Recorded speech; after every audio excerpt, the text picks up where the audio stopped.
Baik, terima kasih Bu Maulani sudah mengingatkan karena sudah pukul 9 lewat 10 menit. Jadi kita mulai saja acara kita hari ini. Assalamualaikum warahmatullahi wabarakatuh. Selamat pagi dan salam sejahtera untuk kita semua. Teman-teman peserta yang sudah bergabung, terima kasih atas kehadirannya di diskusi online tematik krisis iklim dan keadilan gender seri 1. Apa itu krisis iklim dan keadilan gender? Mengapa penting bagi perempuan? Acara ini diselenggarakan oleh komunitas perempuan bumi yang didukung oleh Global Green Grant Fund. Perkenalkan, saya Novia Francisca, salah satu anggota komunitas perempuan bumi yang juga eh, dari Mom Creation yang mengelola media komunikasi perempuan bumi hari ini. Hari ini saya juga akan bertugas sebagai host dan pemandu acara sampai selesai. Senang sekali kita bisa berkumpul pagi ini untuk membahas tema yang sangat penting dan relevan bagi kita semua. Sebelum memulai sesi, kami mohon kesediaan teman-teman untuk mengisi form kehadiran yang akan kami kirimkan di chat box. Dimohon untuk mengisikan dan linknya juga dapat diakses di nanti akan dibantu. Sebagai bentuk komitmen kita terhadap inklusi, acara ini juga didampingi oleh juru bahasa isyarat agar dapat diakses oleh lebih banyak kalangan, terutama teman-teman tuli. Terima kasih kepada rekan-rekan juru bahasa isyarat yang telah mendukung acara ini. Untuk membuka diskusi hari ini secara resmi, kita akan mendengarkan sambutan dari perwakilan komunitas perempuan bumi, yaitu Ibu Revita Alfi, Ketua Umum Himpunan Wanita Disabilitas Indonesia. Kepada Ibu Revita, apakah sudah hadir? Saya persilakan.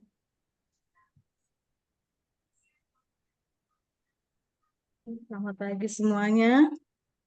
Assalamualaikum warahmatullahi wabarakatuh. Suara saya terdengar jelas? Oke ya, terdengar ya. Baik, terima kasih. Perkenalkan, nama saya Revita Alfi. Saya juga anggota dari Perempuan Bumi dan juga PDI. Yang terhormat ya, Ibu Dwi Aryani, Associate Director for Peer and Collective Learning Disability Direct Fund. Ibu Maulani Rutin Sulu, mana beliau adalah dari Asian Disability Forum, juga koordinator Pokja Nasional Undang-Undang Disabilitas, dan juga Dewan Pertimbangan HBDI. Ibu Yeni Rosa Damayanti, Direktur Penghimpunan Jiwa Sehat. Ibu Westiani Agustin, Direktur Beyond Indonesia, dan kepada seluruh para narasumber, panitia, juru bahasa isyarat, dan seluruh peserta diskusi yang kami banggakan. Assalamualaikum warahmatullahi wabarakatuh. Salam sejahtera bagi kita semua.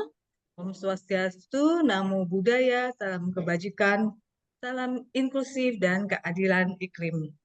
Puji syukur kita panjatkan karena pagi ini kita bisa bersama-sama hadir dalam rangkaian diskusi online tematik gender, feminisme, disabilitas, dan perubahan iklim yang digagas oleh komunitas perempuan bumi. Nah, diskusi ini adalah diskusi perdana ya yang menjadi sangat penting karena kita tahu bahwa krisis iklim bukan hanya soal lingkungan, tapi juga soal keadilan sosial, soal ketimpangan, dan soal siapa yang paling terdampak, namun paling tidak terdengar. Dan disitulah sisi perempuan, khususnya perempuan dengan disabilitas. Nah, hari ini kita beruntung sekali ya mendapatkan kesempatan dari mendapatkan pemaparan dari Dr. Dewi Chandraningrum ya yang hadir di sini. Terima kasih Ibu. Beliau adalah akademisi dan pemikir feminis yang telah banyak menulis dan berbicara tentang ekofeminisme, keadilan dan pendidikan kritis.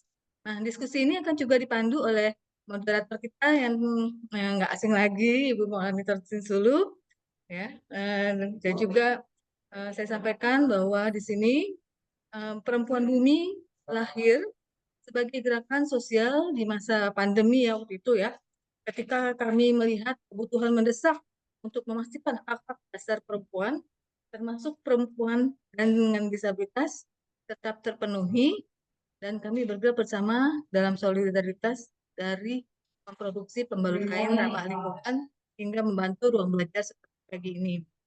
Visi kami adalah masyarakat yang inklusif dan berkeadilan sosial ekologis, di mana perempuan dan perempuan disabilitas dengan seluruh keberagamannya dapat menentukan nasibnya sendiri, serta berpartisipasi secara penuh dan bermakna demi masa depan yang setara dan berkeadilan. Misi kami di Perempuan Bumi adalah membuka akses terhadap sumber daya, membangun jejaring pengetahuan komunitas, meningkatkan keberdayaan, mendorong partisipasi dalam pengambilan keputusan, dan membangun pendidikan publik yang inklusif dan berkeadilan.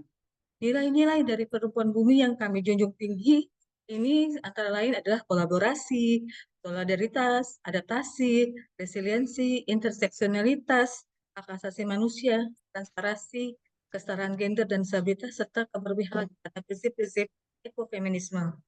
Rekan-rekan semua yang kami banggakan, Perempuan Bumi juga merupakan gabungan organisasi dan komunitas lintas isu dan wilayah, termasuk Himpunan Wanita Disabilitas, ya, yang mana organisasi perempuan penyandang disabilitas yang memperjuangkan kesetaraan hak aksesibilitas, ya, dan partisipasi bermakna serta kepemimpinan perempuan disabilitas.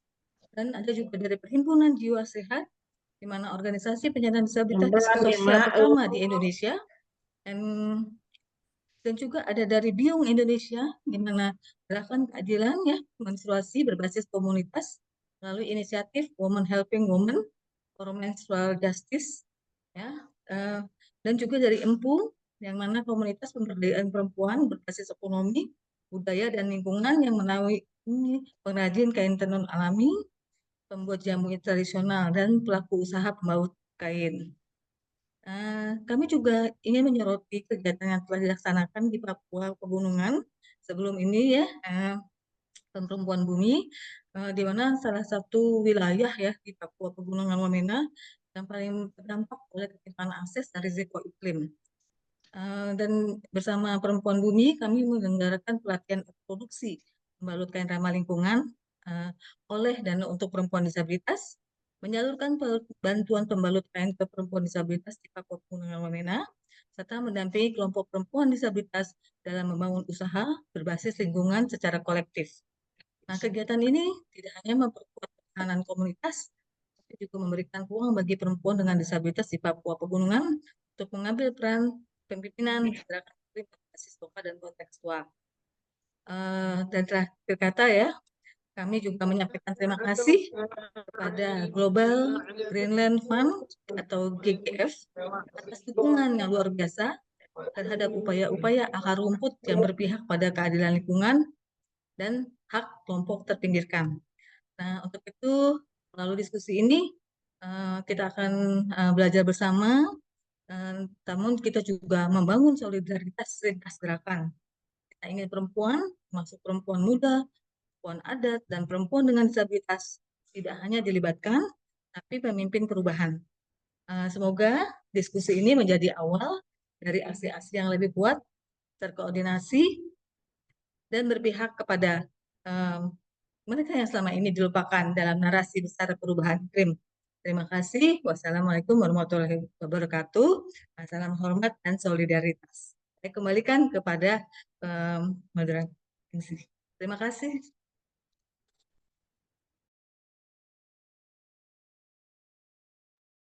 Terima kasih banyak kepada Ibu Revita atas sambutan yang sangat inspiratif dan menguatkan semangat kita semua.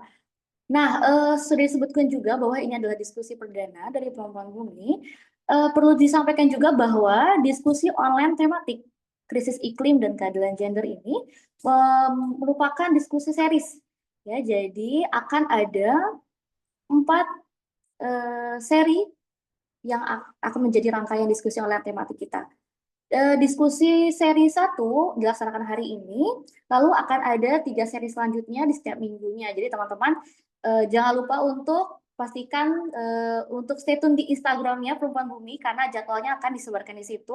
Dan untuk teman-teman yang aktif dan mengikuti seluruh rangkaian diskusi online tematik kita dari seri 1 sampai seri 4 akan mendapatkan hadiah menarik dari komunitas Perempuan Bumi. Ya, selanjutnya Saya ingin memperkenalkan moderator kita yang luar biasa juga Pak Didi. Sudah Iya, diperkenalkan Nabila juga itu sedikit Pak, yang oleh bilang itu Ibu Resta. yang ibunya bicara dengan dia mengingat Pak. Itu midbag itu. Ibu Maulani Rotin Sulu. Ibu Maulani merupakan aktivis perempuan yang telah lama juga bergerak dalam isu-isu keadilan sosial dan juga sekarang sedang menggiati isu climate change ya, khususnya yang berkaitan dengan perempuan dan disabilitas. Ibu Maulani, saya persilakan untuk membantu jalannya diskusi hari ini.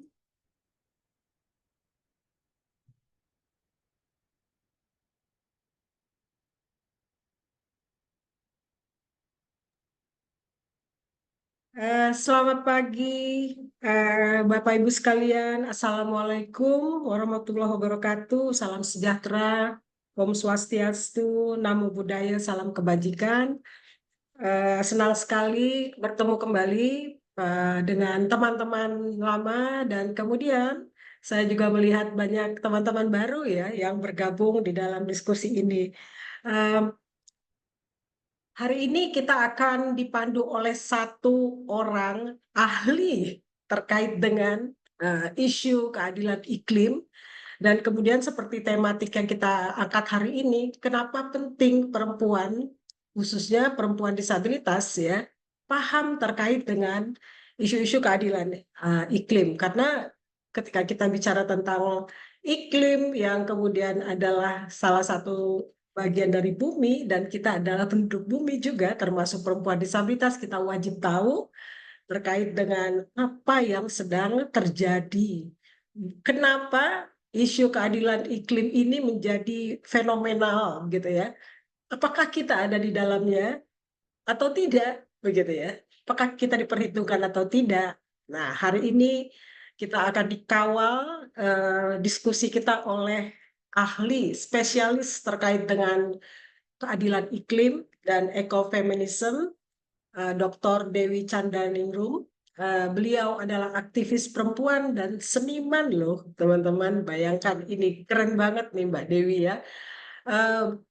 Profesi beliau di beberapa tahun ini beliau pernah menjadi pemimpin redaksi jurnal perempuan. Beliau juga mengajar di Universitas Muhammadiyah Surakarta dan termasuk dalam editorial board di International Journal of Indonesian Studies, Monash University. So, beliau juga melakukan rangkaian-rangkaian pameran lukisan ya bersama putranya. Nanti barangkali Mbak Dewi juga bisa menceritakan sedikit tentang putranya, kenapa kemudian ini menjadi penting untuk kita ketahui. Kemudian ya, Mbak Dewi menyelesaikan akademisinya di Muhammadiyah Surakarta, Universitas Muhammadiyah Surakarta, dan kemudian meraih masternya di Monash University Australia serta gelar doktornya di Universitas Münster Jerman. Nah, ini pengalamannya sudah mendunia. Kita langsung saja diskusi. Jadi kakak-kakak, karena ini adalah series diskusi, kalau misalkan nanti ada hal-hal barangkali terminologi, kata-kata yang kurang kita pahami gitu ya, yang barangkali asing, angkat tangan saja gitu ya. Karena hari ini kita akan menguras tenaganya Mbak Dewi untuk kita menjadi lebih paham terkait keadilan iklim. Baik, untuk itu kami persilahkan Mbak Dewi untuk memulai paparannya mengenai oke, siap. Kami persilakan.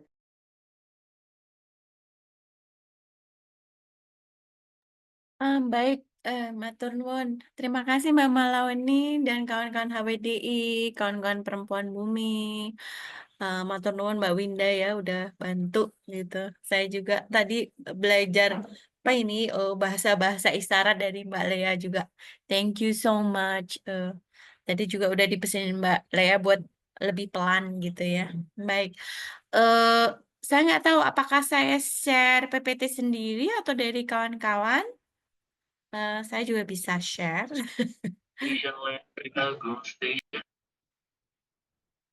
Ya, baik. Saya share ya. Ya. Ya, sudah kelihatan ya. Maaf ini PPT saya nggak bisa obah-obah gitu loh. Nggak bisa obah-obah. Ini saya maaf ya pakai. Silakan Pak, sudah bagus penampilannya. Oke. Oke, Baik. mantap. Tadi keklik lagi ke Ya, oke, baik. Nah, ini tadi Mbak Maula ini udah kenalin soal lukisannya. Ini salah satu lukisan saya ya. Kebetulan saya di rumah merawat anak disabilitas intelektual ya. Namanya Ivan gitu. Kita juga menggambar bersama gitu ya. Sehari-hari saya tuh ngajar mahasiswa gitu, jadi ngajarnya cepet gitu. Tapi kemarin Mbak Lia bilang, Mbak nanti pelan-pelan ya, oke gitu ya. Jadi memang saya harus pelan-pelan. Jadi pengalaman saya untuk belajar bareng kawan-kawan disabilitas tuh masih nol gitu ya. Nanti kawan-kawan bisa interupsi saya, bisa nyetop saya kalau ada hal-hal yang perlu perlu klarifikasi ya gitu. Baik. Saya diberi tugas untuk menjelaskan tentang krisis iklim gitu ya. Saya kira persoalan krisis iklim ini adalah persoalan yang hampir seluruh ilmuwan di dunia ini atau kita itu masih dalam proses belajar. Karena ini adalah sebuah peristiwa luar biasa ya. Kita sebut aja kiamat gitu ya, kiamat kecil gitu ya, yang nanti akan menjadi kiamat besar gitu ya. Apa apokaliptik simptom ya. Jadi dia polanya sudah mulai kita kenali gitu. Apa sih misalnya cuaca ekstrim ya. Kemudian kita mulai merasakan gelombang panas ya dalam 5 tahun terakhir gitu ya. Kemudian kita juga merasakan curah hujan yang sangat tinggi sekali ya. Kemudian kita juga menjadi saksi kematian sungai-sungai gitu ya. Kemudian kita juga menjadi saksi penurunan status kesehatan kita gitu ya dan lain-lain gitu ya. Nah, krisis iklim itu adalah kondisi darurat lingkungan gitu ya, yang selama ini kita pahami sebagai aktivitas alam gitu ya. Oh, itu dari alam gitu, itu bencana alam gitu. Ya, padahal itu kurang tepat gitu ya. Itu adalah akibat dari aktivitas manusia. Yang itu kita sebut sebagai antropogenik ya. Jadi itu bukan peristiwa ekologis semata ya, persoalan lingkungan semata, tetapi adalah sebuah akibat dari aktivitas manusia, ya, aktivitas manusia. Nah, ini yang mengakibatkan dampak itu. Nah, itu sejak kapan gitu ya? Sejak kapan itu beberapa ahli punya pendapat yang berbeda-beda gitu. Oh, itu sejak 50 tahun terakhir, 150 tahun terakhir gitu. Tapi sebenarnya itu sudah bisa dilacak jauh ke belakang gitu ya, jauh ke belakang ketika aktivitas manusia itu melakukan pembukaan lahan gitu ya untuk mendukung hidup dia gitu ya, mendukung hidup dia. Dari sistem ekonomi subsisten, subsisten itu maksudnya adalah kayak zaman dulu ya, kita misalnya di rumah kita semua makanan dari rumah kita ya, dari sekitar kita, produk-produk hewan juga dari sekitar kita. Tapi kemudian kalau kita semua belajar ya di abad ke-15, 16 itu ada revolusi ilmu pengetahuan ya yang disebut sebagai abad pencerahan ya. Di situ diciptakanlah mesin ya, kemudian lahirlah industri-industri.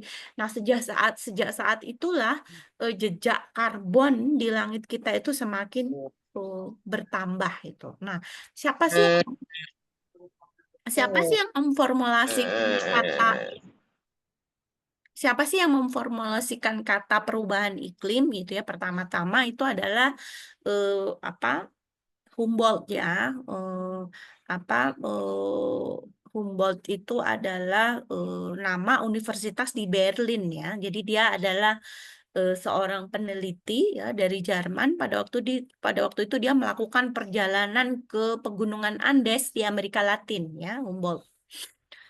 Alexander von Humboldt ya. Kemudian Humboldt menemukan bahwa di pegunungan Andes itu ada pergerakan fauna ya, pergerakan tumbuhan itu menuju ke atas. Jadi menuju ke tempat yang lebih dingin. Jadi Humboldt pada waktu itu sudah memberikan warning ya, sudah memberikan peringatan ya di abad ke-19 bahwa kalau kita tidak menghentikan atau mengurangi ini ya bakaran-bakaran tadi ya, emisi gitu ya, kita sebut sebagai emisi itu kita akan mengalami apa yang disebut sebagai crossing tipping point. Crossing tipping point itu maksudnya adalah kita akan menabrak ya batas-batas yang kita tidak bisa mengembalikan lagi. Ya, ada sekitar 7 sampai 9 batas yang ditabrak oleh aktivitas manusia yang mengakibatkan kerusakan. Apa misalnya? Banyak ya kita sebutkan misalnya mencairnya permafrost ya. Permafrost itu adalah tanah beku di sekitar kutub utara. Nah, itu kan sudah mencair ya. Apa efeknya? Efeknya ya bumi semakin panas gitu. Karena sebelumnya itu kan tertutup es. Kalau tertutup es, es itu kan warnanya putih ya, tertutup salju. Itu kan warnanya putih. Ketika sinar matahari kena planet ya, karena warnanya putih kan direfleksikan kembali ke langit. Jadi bumi nggak begitu panas. Nah, sekarang kan itu udah hilang. Nah, kita udah crossing tipping point. Crossing tipping point maksudnya adalah kita sudah melewati batas itu yang manusia tidak akan mungkin bisa mengembalikan lagi. Jadi kita merusak basically. Kita nggak bisa mengembalikan lagi. Terus mengembalikannya gimana caranya? Ya nggak bisa karena itu butuh ribuan tahun, jutaan tahun. Bahkan saya udah meninggal, Mbak Malo ini udah meninggal, anak cucu kita masih ada itu kita nggak bisa lagi mengembalikan itu ya. Ada beberapa tipping point. Kemudian adalah meninggalnya beberapa lokasi terumbu karang. Misalnya Great Barrier Reef ya, terumbu karang paling besar di utara Australia itu juga sekarat dan beberapa bagiannya mati, meninggal.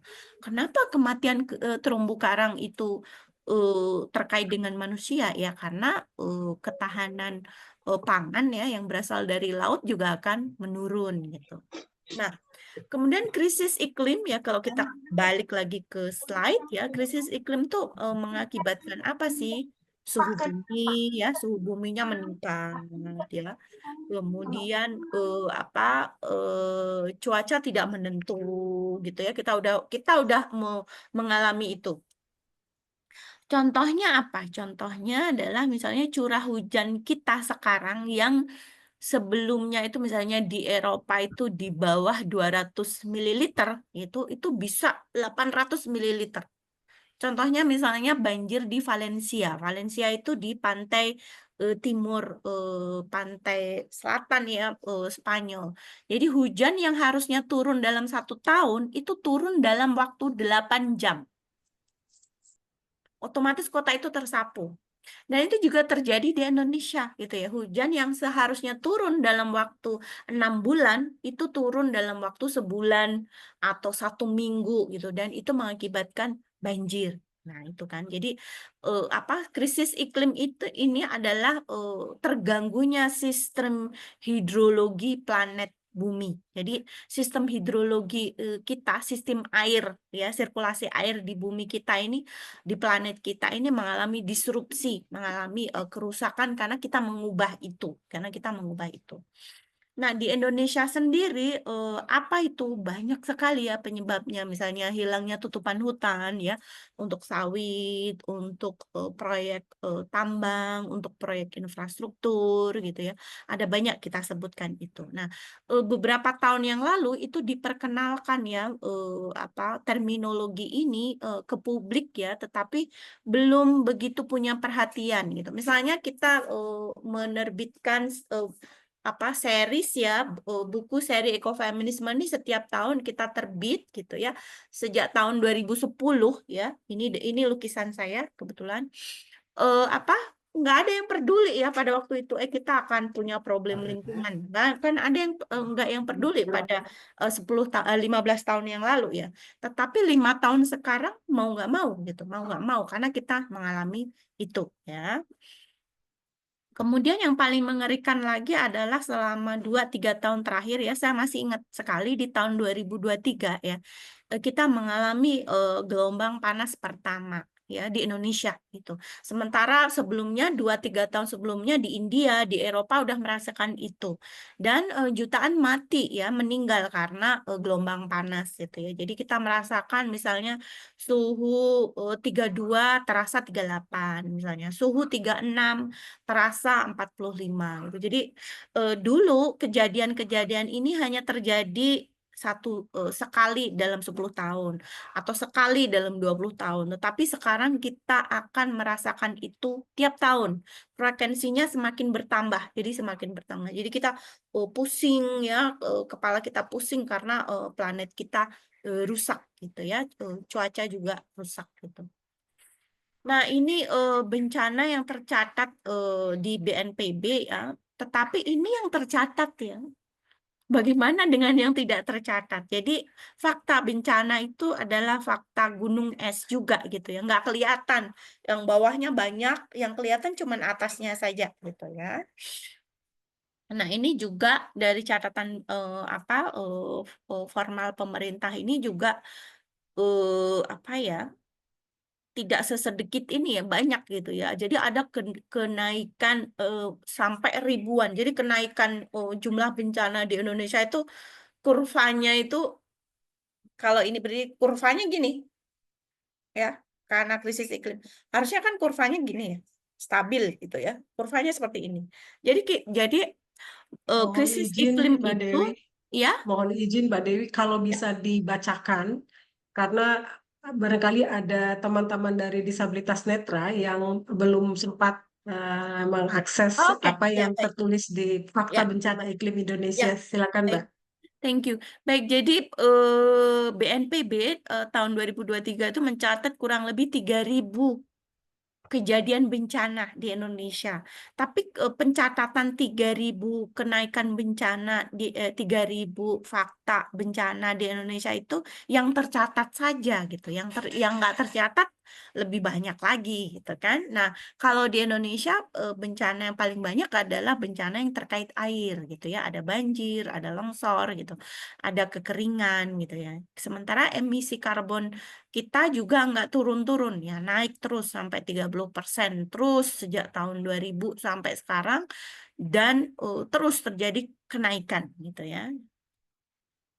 Nah, ini kita bisa lihat grafik kenaikan bencana iklim tahunan gitu ya. Misalnya di tahun 2015 ada sekitar 1.900 bencana yang dicatat oleh BNPB dan sekarang itu maaf bukan sekarang, di tahun 2023 ada 3.000 bencana.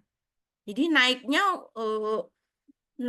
ribuan bencana nih, itu banyak sekali. Nah, ke depan gitu ya.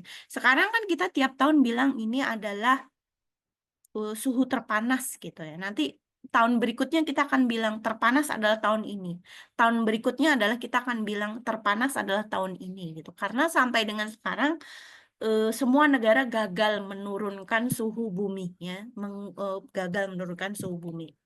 Nah, kemudian bagaimana dampak krisis iklim yang telah menjadi bencana iklim itu pada kita semua dan terutama pada kawan-kawan disabilitas gitu ya. Dampaknya sistemik.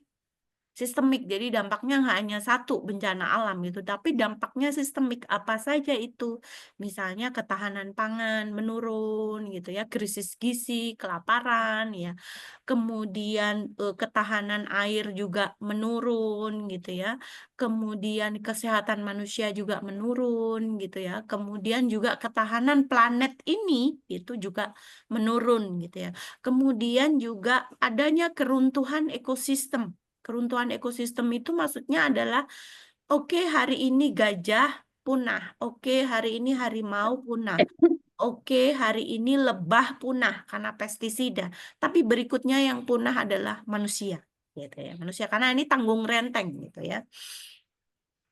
Nah, tadi sudah saya tekankan di depan bahwa krisis iklim itu bukan sesuatu yang alami, gitu, tapi itu adalah sifatnya antropogenik, gitu, kita ya yang menyebabkan itu, ya. Karena apa? Sistem ekonomi kita tuh eksploitatif gitu ya. Kemudian ekstraktif. Ekstraktif itu maksudnya adalah kita mencari yang terbaik, kita mengeksploitasi itu untuk kebutuhan kita gitu ya.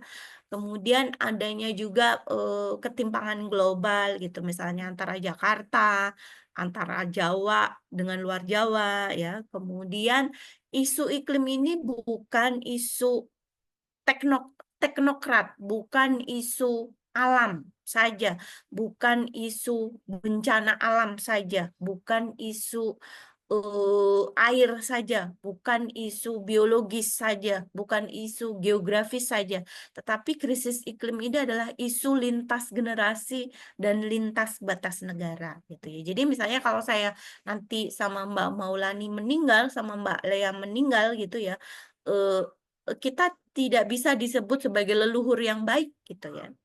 Karena apa? Karena kita meninggalkan kerusakan lingkungan, kita meninggalkan plastik di sungai-sungai dan di lautan gitu ya. Jadi eh, apa? eh, kita sebenarnya banyak berhutang kepada anak cucu kita karena kita mengambil sumber daya yang seharusnya menjadi hak mereka di masa depan. Jadi kalau konsumsi manusia ini kita terus pada kecepatan yang sekarang, kita butuh setidaknya 4 planet bumi. Sementara planet bumi kan cuma satu ya, nggak mungkin gitu ya. Nah, jadi ini merupakan sebuah fakta yang sangat menyakitkan, menyedihkan ya, dan membuat kita semua harus saling bergandengan tangan gitu. Nah, bagaimana dampak krisis iklim terutama bagi perempuan disabilitas gitu? Nggak ada krisis iklim, nggak ada bencana iklim aja, dalam situasi kondisi alam normal aja, dalam tanda kutip ya, dalam kondisi alam yang nggak ada krisis iklim aja, krisis gitu ya, apalagi ditambah dengan indikator baru ini. Terjadinya kerentanan berlapis gitu ya. Perempuan disabilitas mengalami kerentanan ganda dan banyak gitu ya. Misalnya mereka ditinggalkan dalam pengambilan keputusan, kemudian mereka ditinggalkan dalam akses layanan dan informasi yang terkait dengan bencana iklim gitu ya. Kemudian sistem peringatan dini ketika bencana alam itu terjadi itu kawan-kawan disabilitas banyak ditinggalkan gitu. Saya sebagai ibu dari seorang anak disabilitas itu mengalami ya selama 50 tahun usia saya bahwa saya tidak hanya merawat anak disabilitas, tapi saya juga mengalami dua hal, disabilitas sosial dan disabilitas mobilitas gitu. Karena kalau saya kemana-mana itu harus berpikir gimana anak saya gitu. Kalau saya pergi gitu ngebawa anak saya ngebawa satu rumah gitu ya, karena kebutuhan dia eh, berbeda. Ini ya, hambatan mobilitas dan hambatan evakuasi ketika bencana terjadi gitu ya. Kemudian ketika terdapat bantuan juga terjadi diskriminasi ya dalam proses rehabilitasi gitu ya.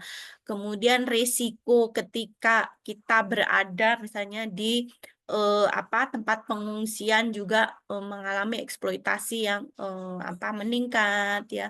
Kemudian akses terhadap layanan kesehatan dan kesejahteraan karena bencana itu juga terputus ya. Kemudian keterlibatan kita gitu ya sebagai pendamping disabilitas dan kawan disabilitas itu juga banyak ditinggalkan dan dianggap tidak penting. Nah, ini adalah riset kita bersama Plan Indonesia ya dengan kawan-kawan disabilitas di Klaten gitu ya untuk menciptakan data inklusi ketika bencana erupsi Merapi terjadi gitu. Nah, di sini kami banyak belajar sekali dari kawan-kawan ya, bagaimana kawan-kawan itu tidak dianggap, tidak dilibatkan ya.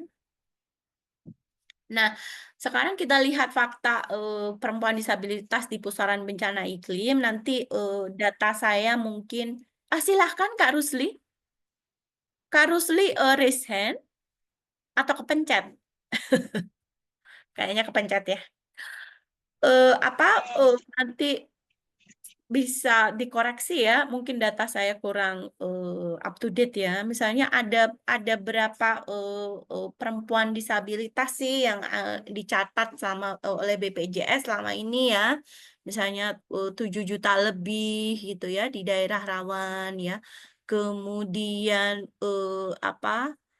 misalnya dalam salah satu wawancara kita di Merapi, misalnya saat Merapi erupsi gitu ya, saya tidak tahu saya harus kemana ya. Kemudian sistem peringatan dini itu tidak ramah kawan-kawan disabilitas ya.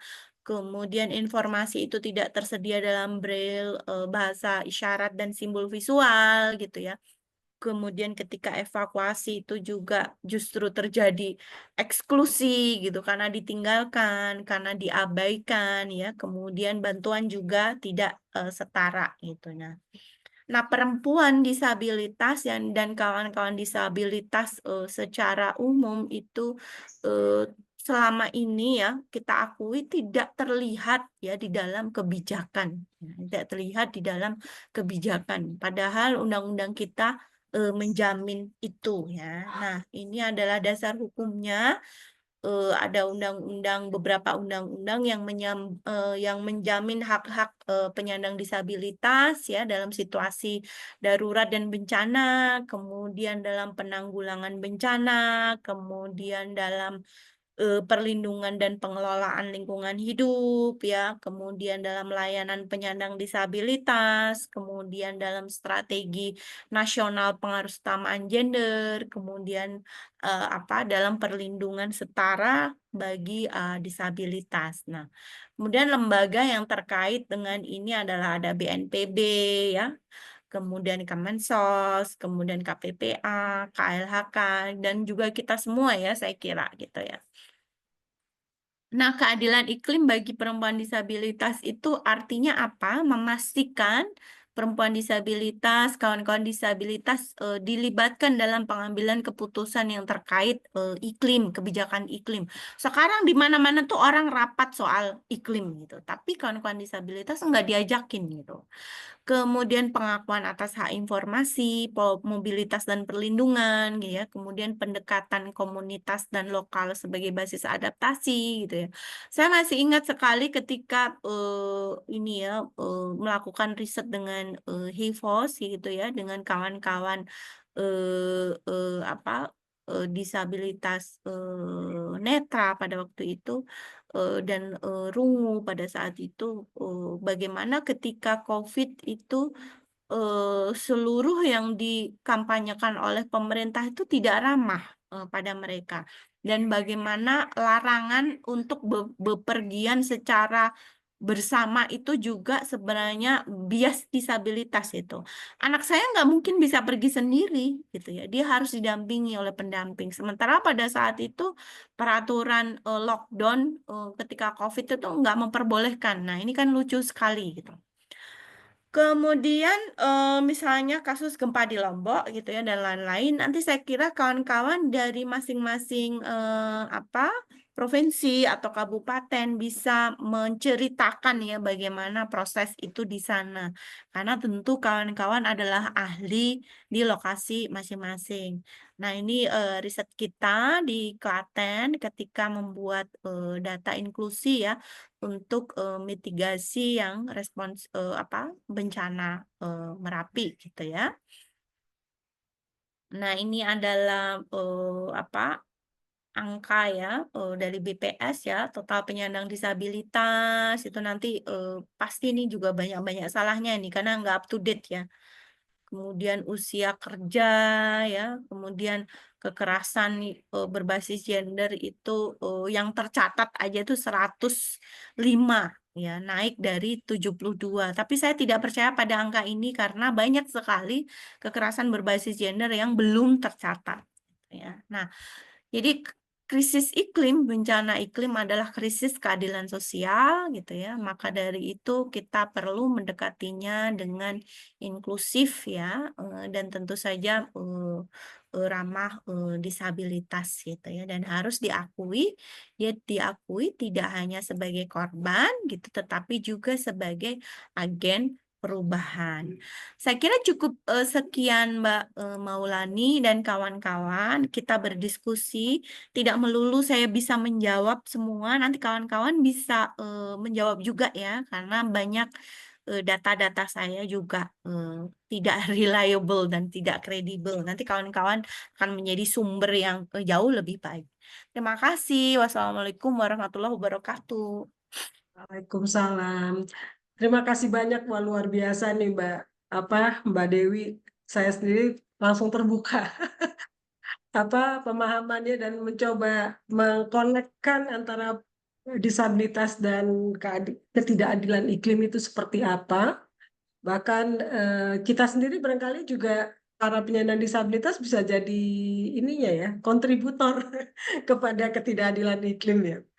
Baik, saya buka kesempatan untuk teman-teman berdiskusi. Tadi Pak Rusli Ramli sudah angkat tangan.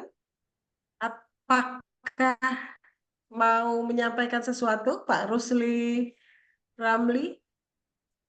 Kakak Rusli Ramli atau yang lainnya, kami persilakan langsung buka mic saja untuk jika ingin menyampaikan sesuatu atau bertanya kepada Mbak Dewi. Kalau Halo, belum, oke siap. Kak Ratu ya, kami saya persilakan Kak iya. Ratu. Ya, selamat pagi teman-teman semua. Selamat pagi Bu Dewi.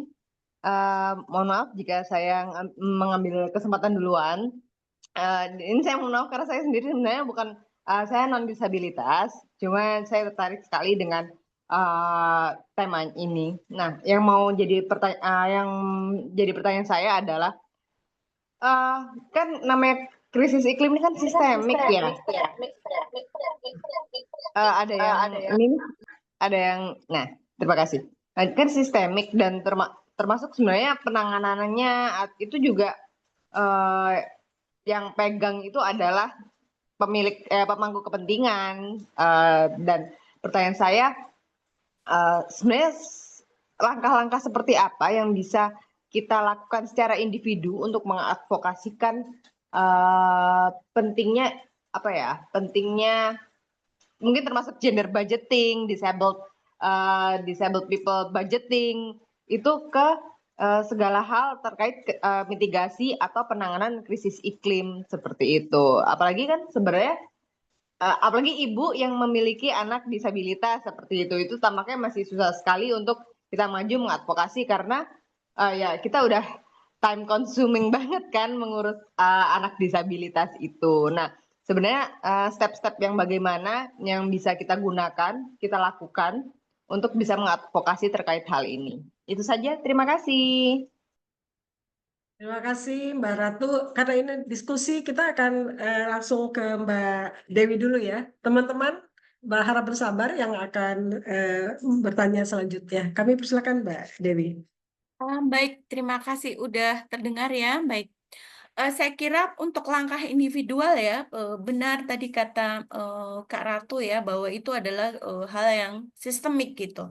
Nah, bagaimana langkah kecil kita ya, langkah kita kecil ya, kaki kita juga kecil gitu ya, supaya kita juga punya harapan di tengah kerusakan yang sistemik ini ya, masif dan sistemik. Nah, langkah-langkah individual ya dalam menghadapi krisis iklim yang berkeadilan sosial dan gender itu seperti apa? Misalnya yang pertama, yang sederhana, misalnya adalah mengurangi jejak karbon pribadi. Ya, mengurangi jejak karbon pribadi itu ada beberapa ya, misalnya transportasi, kemudian energi di rumah tangga, kemudian konsumsi pangan, kemudian air dan sampah.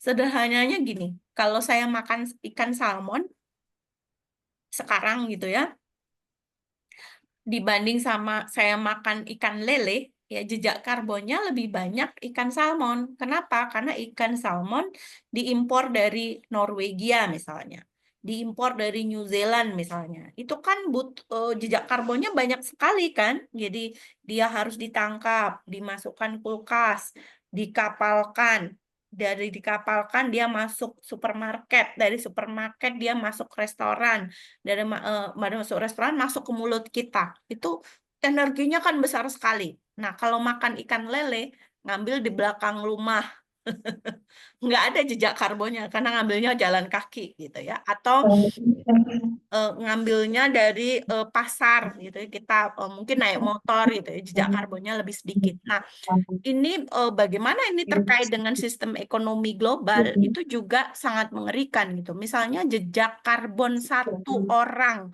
di Amerika itu bahkan lebih besar dari jejak karbon satu negara di Afrika. Misalnya jejak karbonnya Mbak Maulani, jejak karbonnya Dewi Chandraningrum, jejak karbonnya Mbak Lea, ya, itu mungkin lebih tinggi dari jejak karbonnya satu desa di Papua atau satu kabupaten di Papua. Jadi ketidakadilan iklim ini ya, krisis iklim ini sebenarnya akarnya adalah ketidakadilan sosial gitu. Maka kita perlu, kalau nyebut ketidakadilan sosial itu kita perlu temenin juga dengan ekologis ya, ketidakadilan sosial ekologis. Karena ketidakadilan sosial itu punya dampak pada ketidakadilan ekologis. Nah, ini tentang jejak karbon ya, mengurangi jejak karbon pribadi.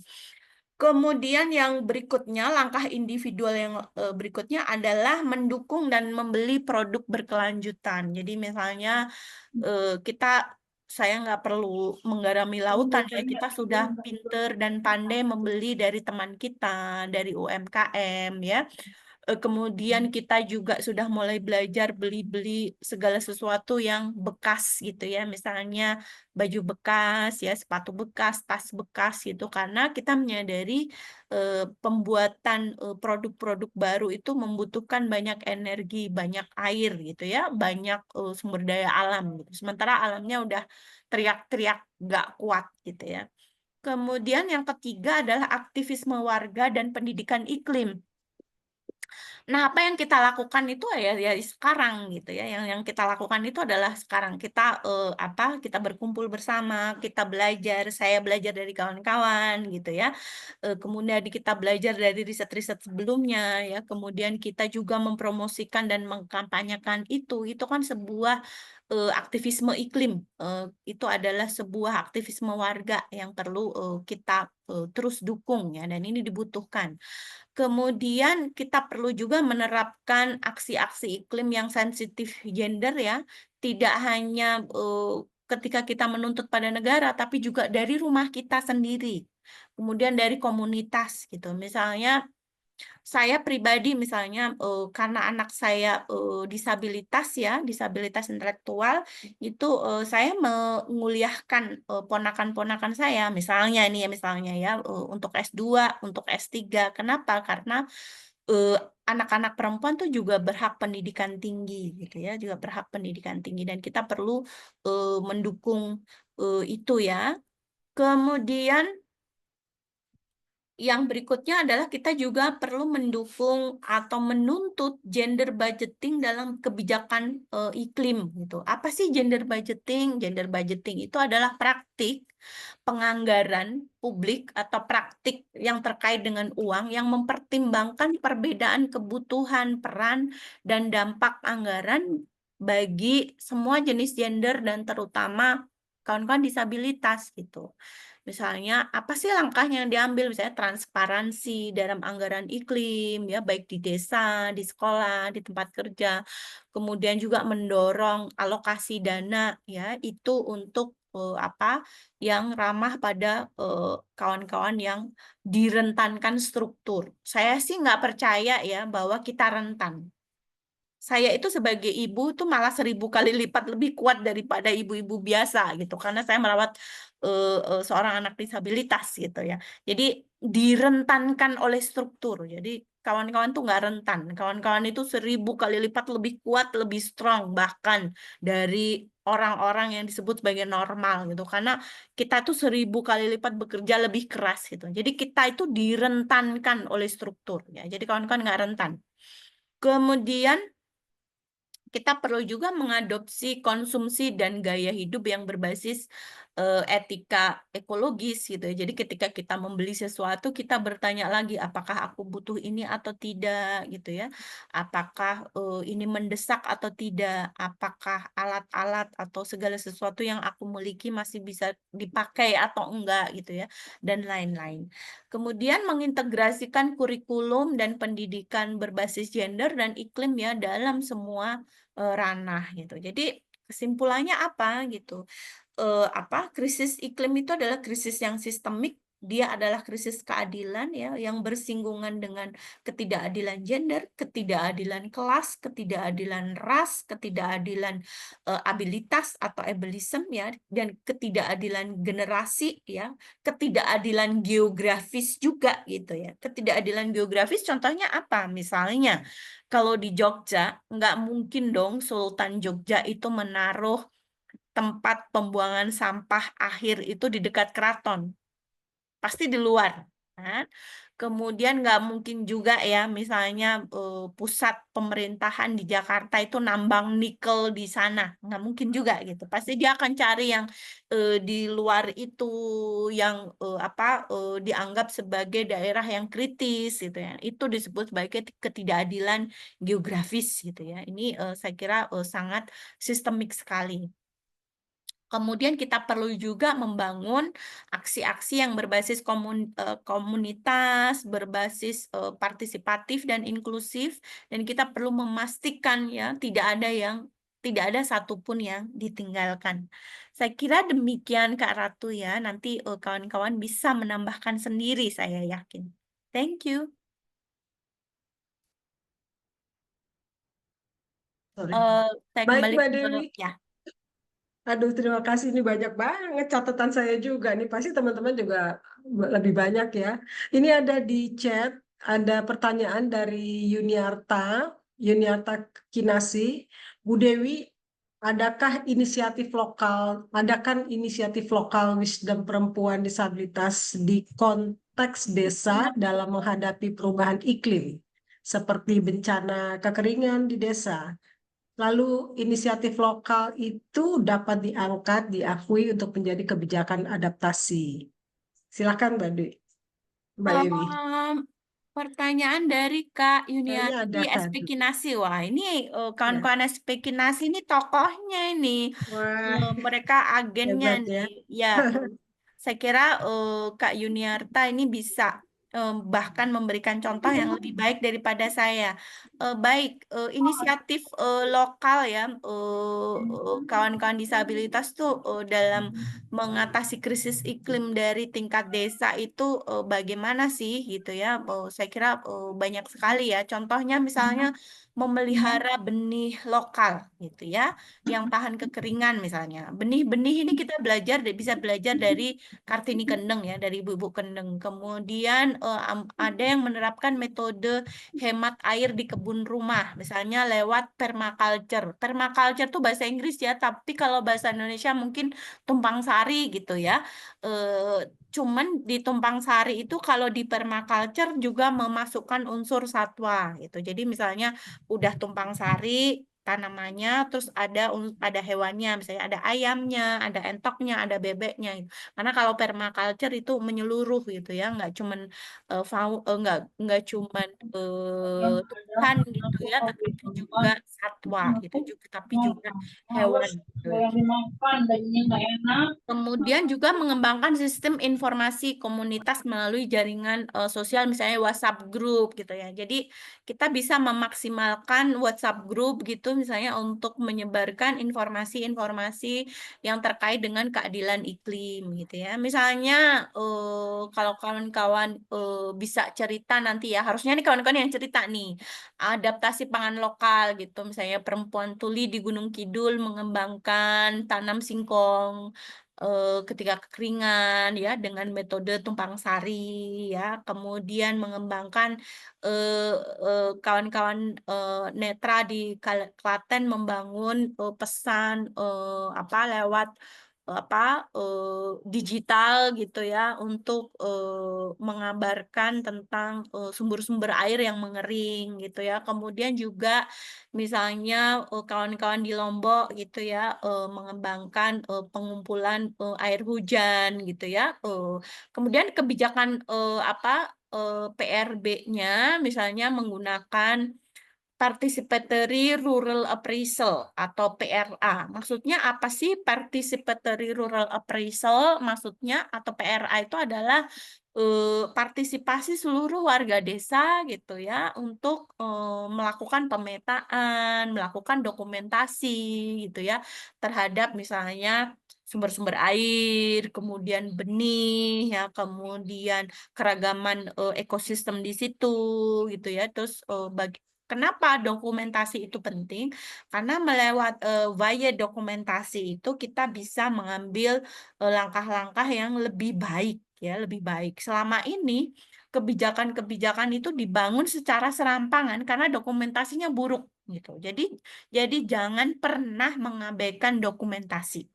Ya, itu apa selama ini kan dokumentasi itu nggak penting gitu. Padahal itu penting karena ketika kita membangun langkah kalau kita baca dokumentasi itu akan membantu kita menjadi jauh lebih baik. Kemudian misalnya pembuatan platform-platform eh, advokasi di tingkat desa, kemudian membangun kemitraan ya dengan seluruh unsur stakeholder, misalnya kemitraan dengan akademisi, peneliti, dengan LSM gitu ya.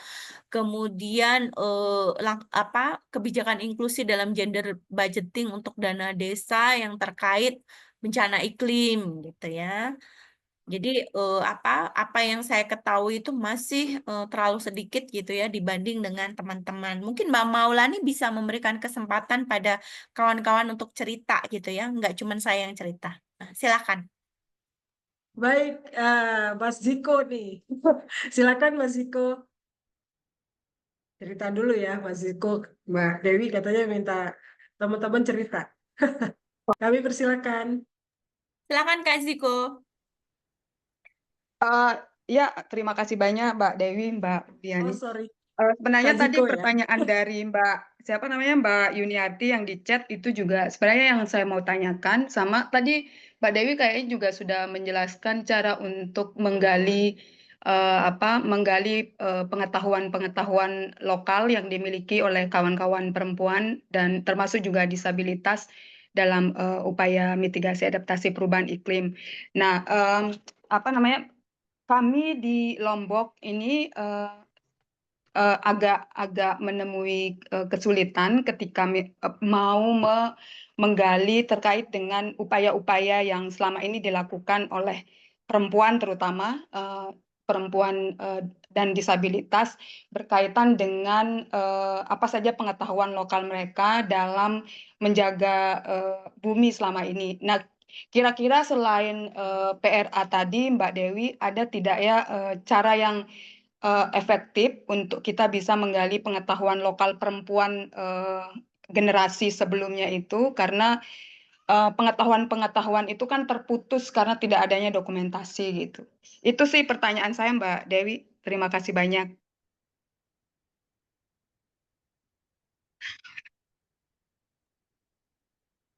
Silakan Mbak Dewi. Gambar dia. Ada cerita Saya nih. boleh menambahkan tidak sebelum Iya. masuk ke jawab, mohon maaf, karena saya tergelitik sekali terkait tadi yang namanya dokumentasi ya. Nah, selama ini dokumentasi di pedesaan itu kan biasanya foto-foto berseragam seperti itu. Nah, mungkin bisakah Mbak Dewi memberikan praktik baik, contoh baik tentang dokumentasi yang yang berfungsi untuk melestarikan instead of yang formal-formal tadi.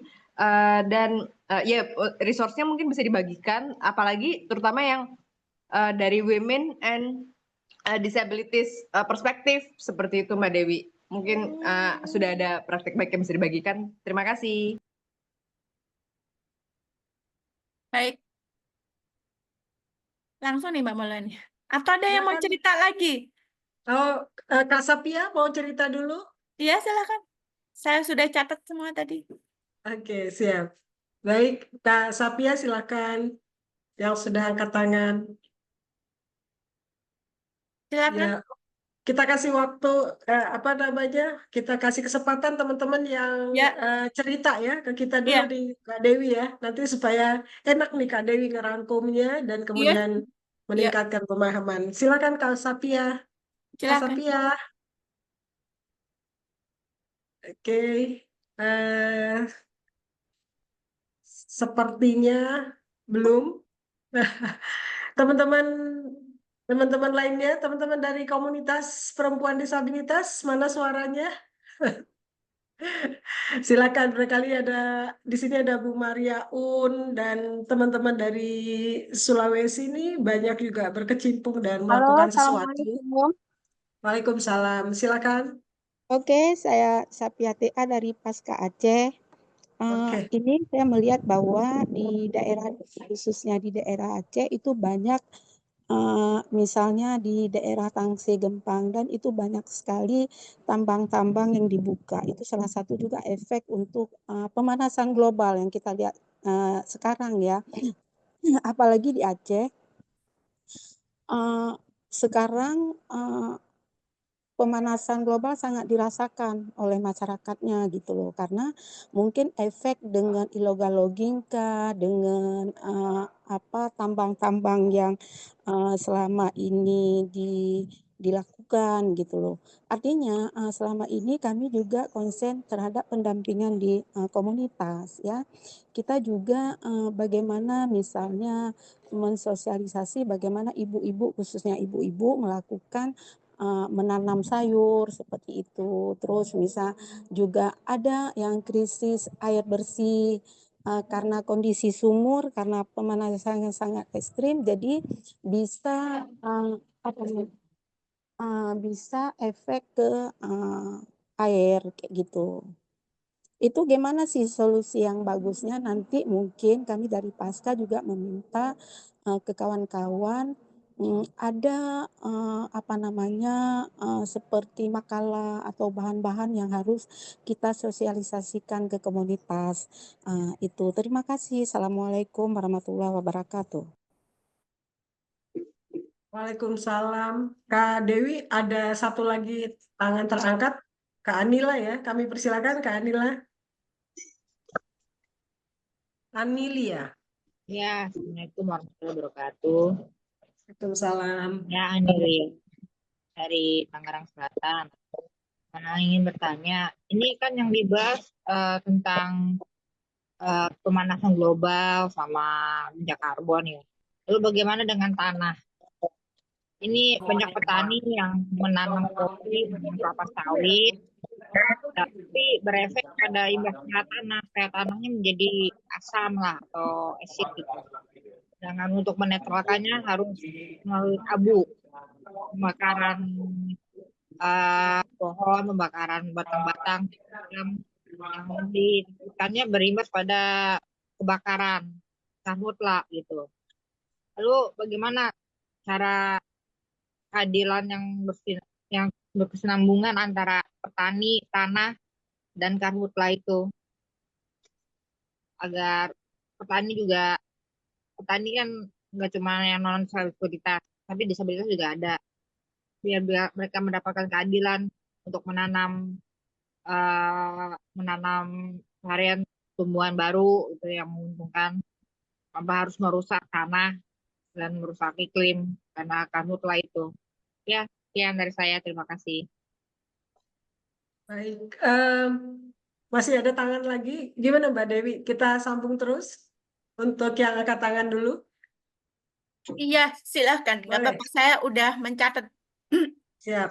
Mbak Kalau Korik sudah dari habis. PPDK kami Ya, persilakan. Mbak silakan. Korik.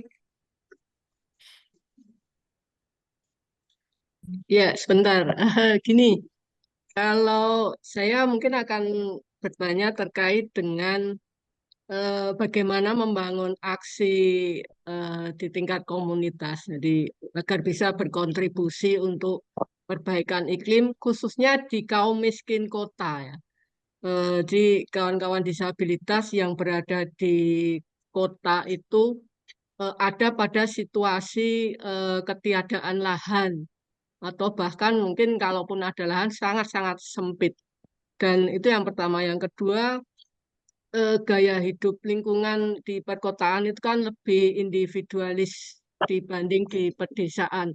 Mungkin itu tantangan yang bisa jadi muncul di perkotaan. Terima kasih.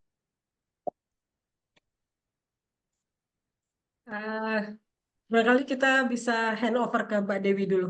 Sudah cukup banyak catatan saya juga Ah, ini. ya. Silakan, Mbak. Baik, baik. Terima kasih. Saya akan mulai dari yang terakhir ya. Bagaimana kita melakukan advokasi gitu ya, atau belajar bersama dalam konteks masyarakat miskin kota ya, kawan miskin kota terkait ketiadaan lahan ya dan lain-lain. Mungkin yang pertama-tama bisa kita lakukan bersama gitu, tapi ini bukan keharusan ya. Ada beberapa langkah yang bisa kita ambil gitu, misalnya kita perlu juga melakukan pemetaan terlebih dahulu gitu ya, kemudian assessment kebutuhan atau need analysis ya. Pemetaan ini nanti terkait di mana saja kawan disabilitas itu berada gitu ya. Kemudian apa yang dibutuhkan ya, kemudian advokasi apa yang kira-kira pas gitu ya. Kemudian berikutnya saya kira saya nggak perlu menggarami lautan ya, kawan-kawan pasti tahu tentang kebun vertikal gitu ya dan ruang hijau mikro gitu ya. Karena keterbatasan lahan, saya kira misalnya kebun gantung, kebun vertikal, atau bentar saya cas laptop saya. Oke.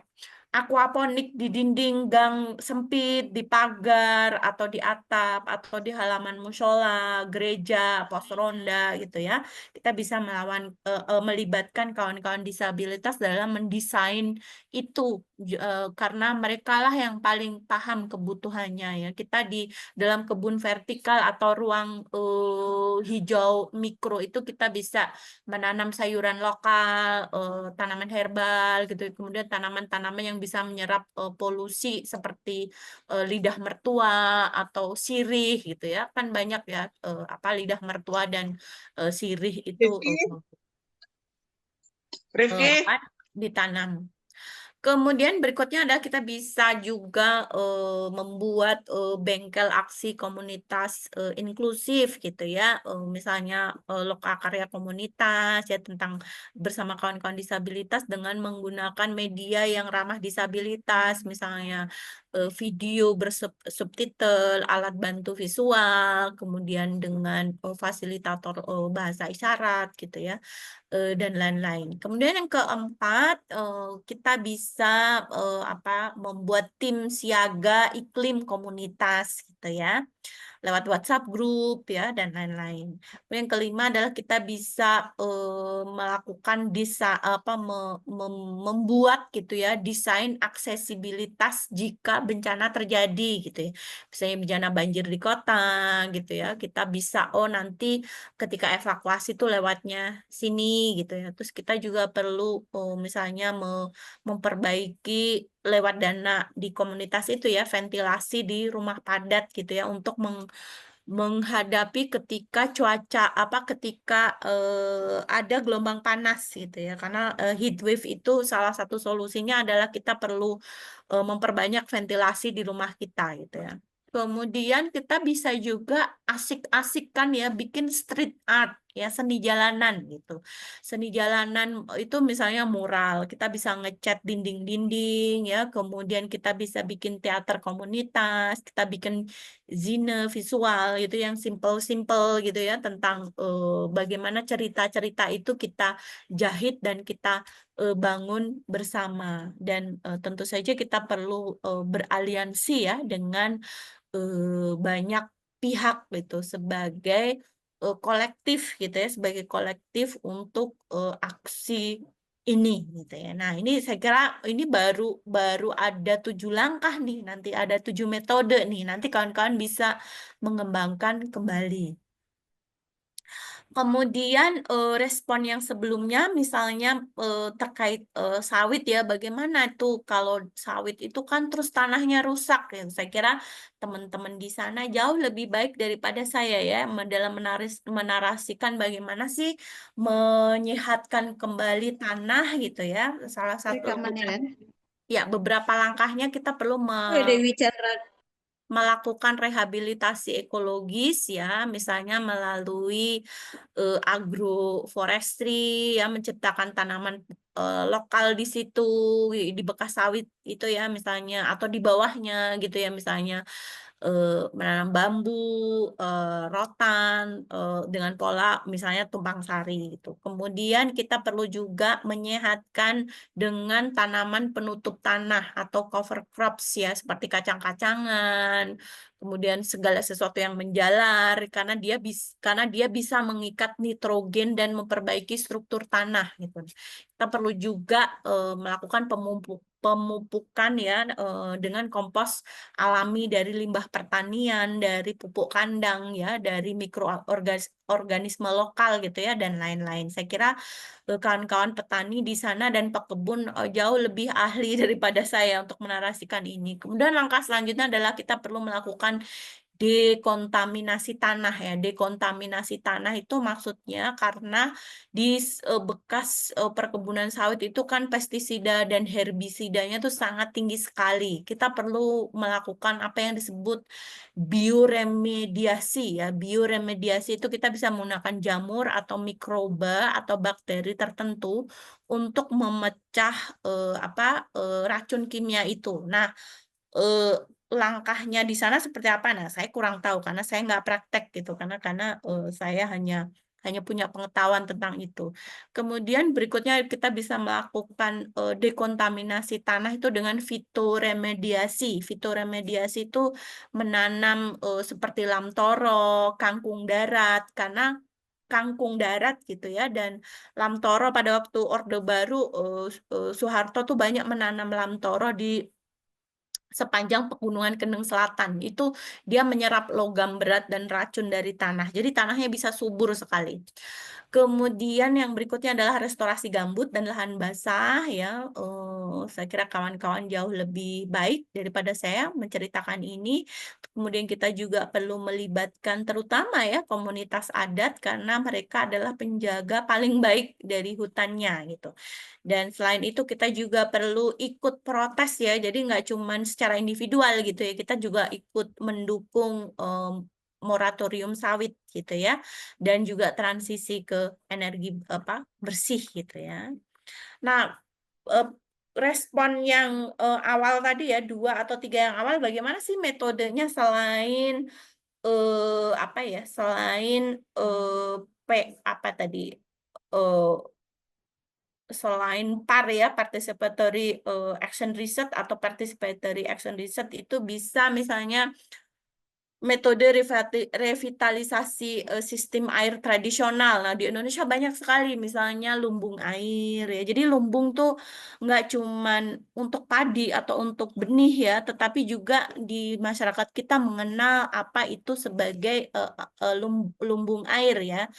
Kemudian sumur resapan ya, kolam tada hujan gitu ya. Terus juga misalnya hampir di seluruh masyarakat ada di Indonesia mereka mengenal apa yang disebut sebagai terasering ya, ketika menanam padi ya, nggak cuma di Bali gitu, di suku Baduy juga ada, di kawan-kawan masyarakat ada di Flores juga melakukan itu, terutama memanfaatkan bambu ya sebagai saluran irigasi ketika cuaca sedang mengalami masalah gitu, jadi nggak bisa ngasih kita air.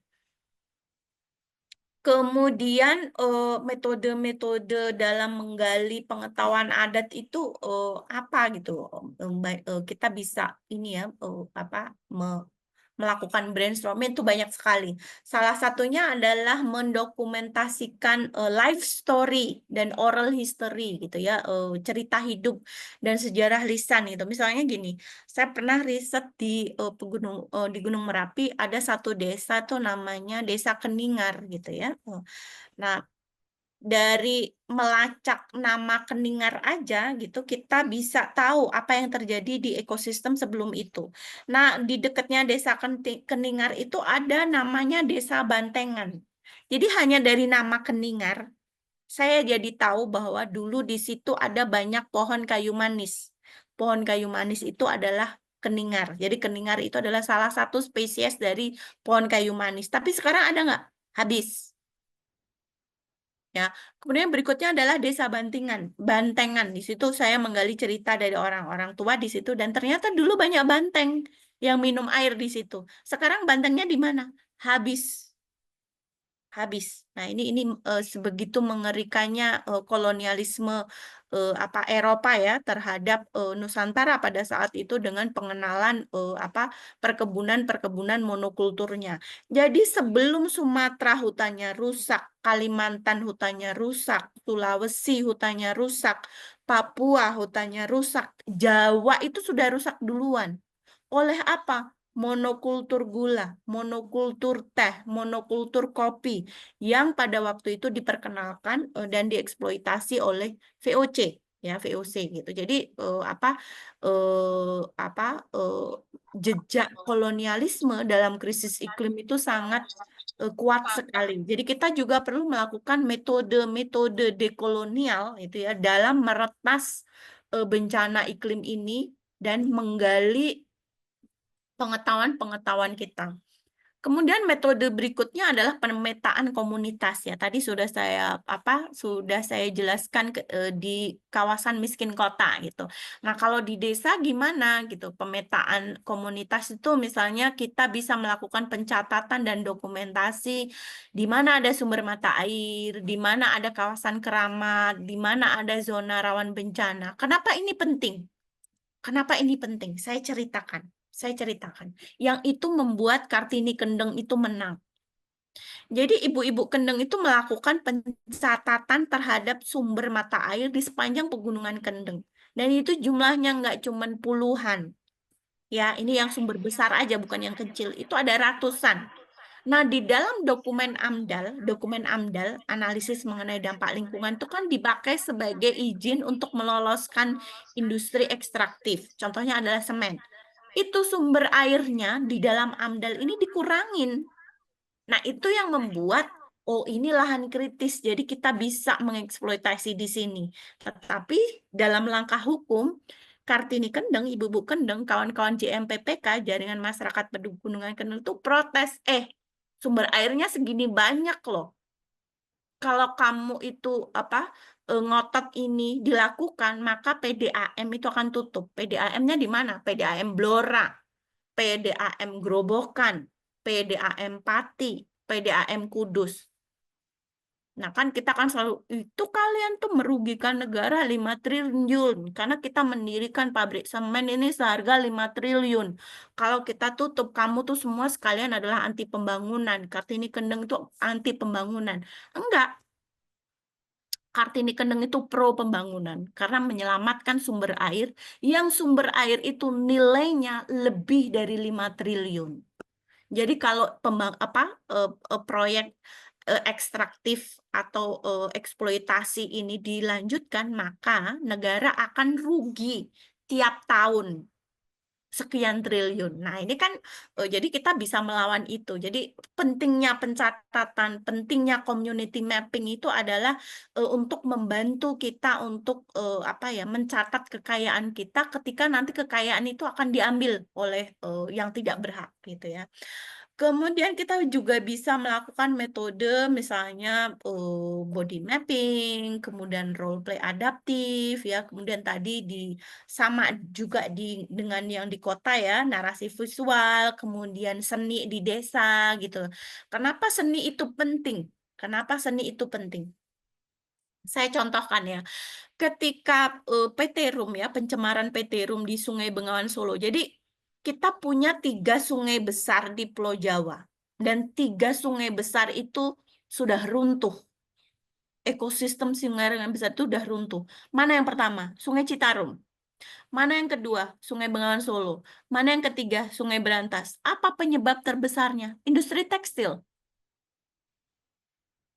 Ya, lalu misalnya kasus yang di Bengawan Solo ya, yang kita bersama belajar, saya belajar juga dari ibu-ibu muter itu adalah ketika polusi itu dimuntahkan ya, dibuang gitu ya di Sungai Bengawan Solo, itu kan otomatis semua warga marah ya. Kemudian ada proses kriminalisasi ya, kriminalisasi atau pemenjaraan terhadap 8 orang pada waktu itu ya, warga Sukoharjo.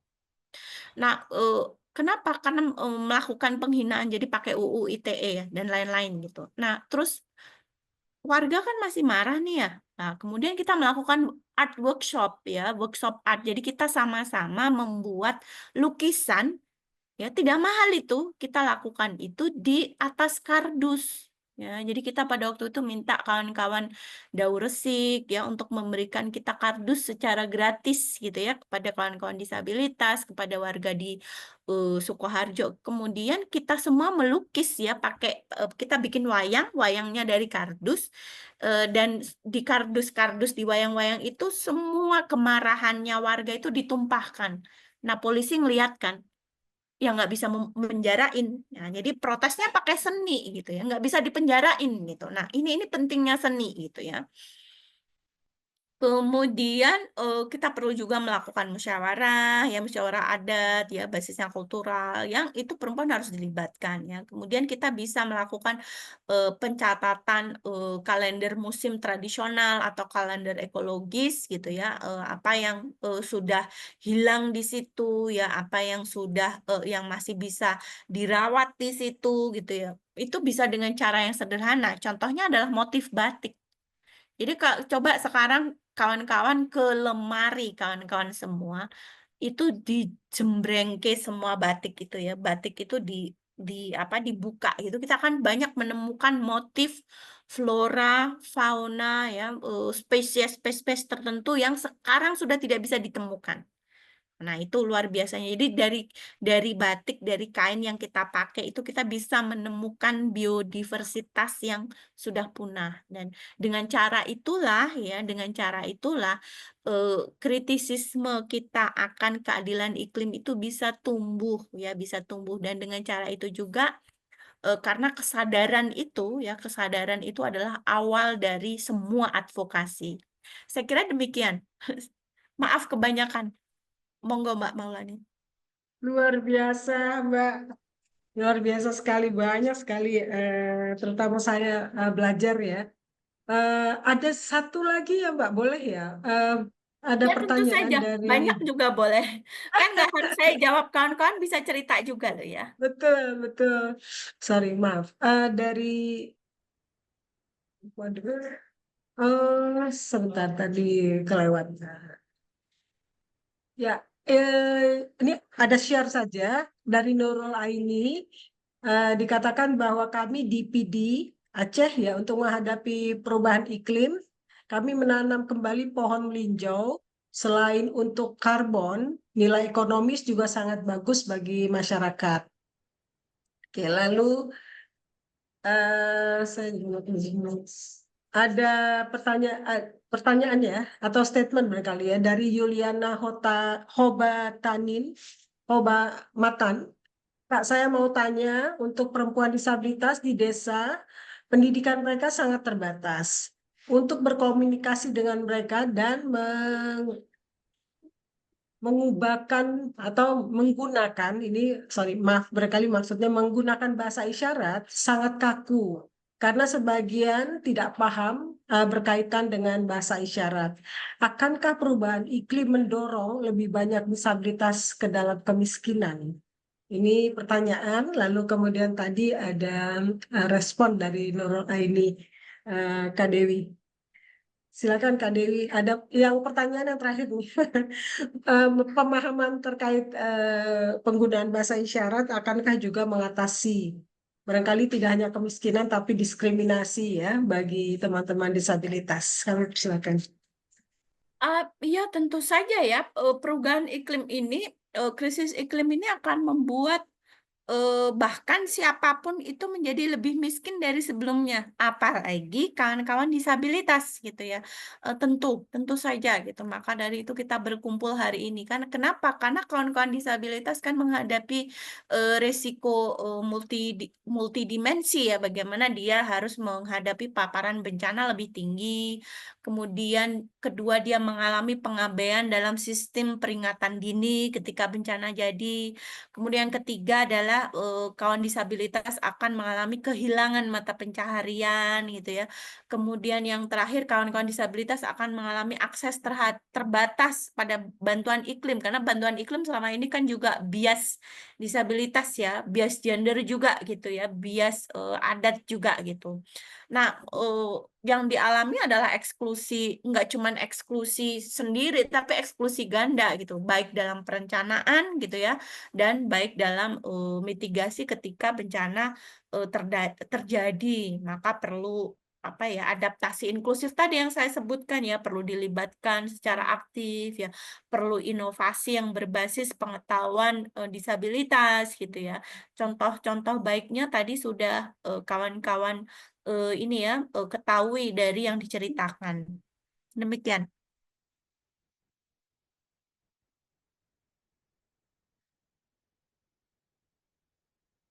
Masih ke mute Bulani. Ya, ini ada Mbak Iswarini sharing informasi dan barangkali ini bagus sekali kalau menurut saya. Coba saya bacakan, mudah-mudahan saya bisa paham ya. Saat ini saya, Mbak Iswarini, saat ini saya mulai terlibat dalam advokasi industri ekstraksi seperti nikel. Dampaknya mengerikan bagi banyak orang, termasuk perempuan dan kelompok rentan. Mbak Dewi, mengingat krisis iklim adalah akibat manusia, termasuk kebijakan yang betul-betul sepenuhnya hanya untuk uang dan tidak memikirkan keberlanjutan.